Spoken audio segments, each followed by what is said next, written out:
Money. Money. So a little bit of money chat. This show is called The Money Hour, which is about money. It's how to make money, save money, so that you can have a better quality of life for you and your family. That's what the show is about. But normally during money chat, I'm sharing something around what's happening in the economy or mortgage or real estate or tips on being successful in your finances. But today I'm going to talk about life. And how you look at life will determine the life that you will live. And yes, life, and today's show really is around life strategies.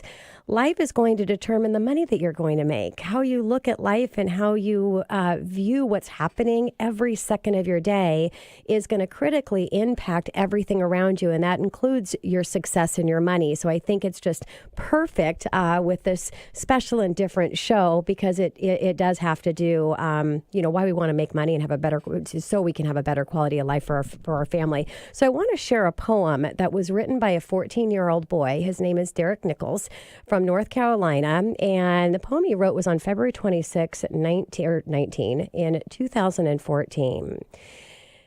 And the poem is really about dreaming, which is perfect because, again, I shared at the opening of the show, my personal motto is live your dream now. So here's the poem that he wrote.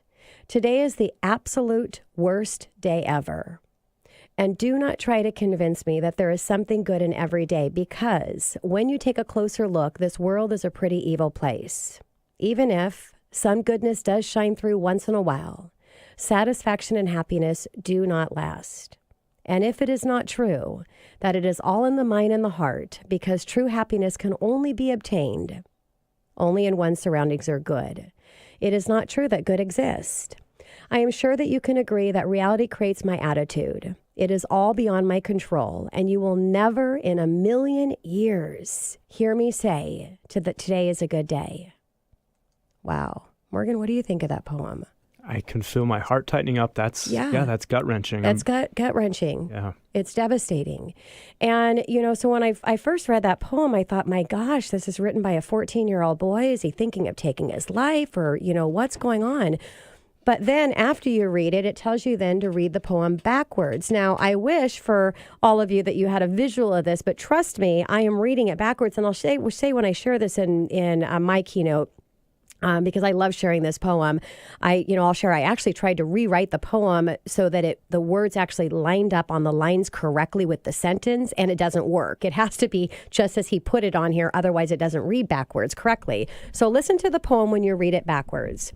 Today is a good day, and you will never in a million years hear me say that it is beyond my control. My attitude creates the reality. I'm sure that you can agree that it is not true that good exists only if one's surroundings are good.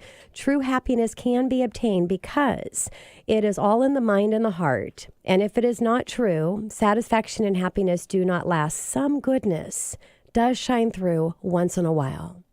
Even if this world is a pretty evil place, because when you take a closer look, there is something good in every day. And do not try to convince me that today is the absolute worst day ever.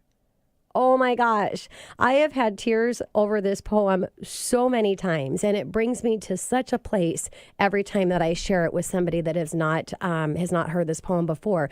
So if you think about it, the world, it hurts pretty bad. There's a lot of pain and sadness in the world. But at the very same time, the world's a beautiful place. And it all depends on how you look at the world, how you embrace every second of your day, and that will determine the reality and the life that you're going to live. So I wanted to share that during Money Chat before I start my conversation with my great friend, Morgan here. So before we do that, we do have to take a little break and continued my conversation, or starting the great conversation I'm going to have with my friend Morgan Oakes right here on 1150 AM KKNW after this short break.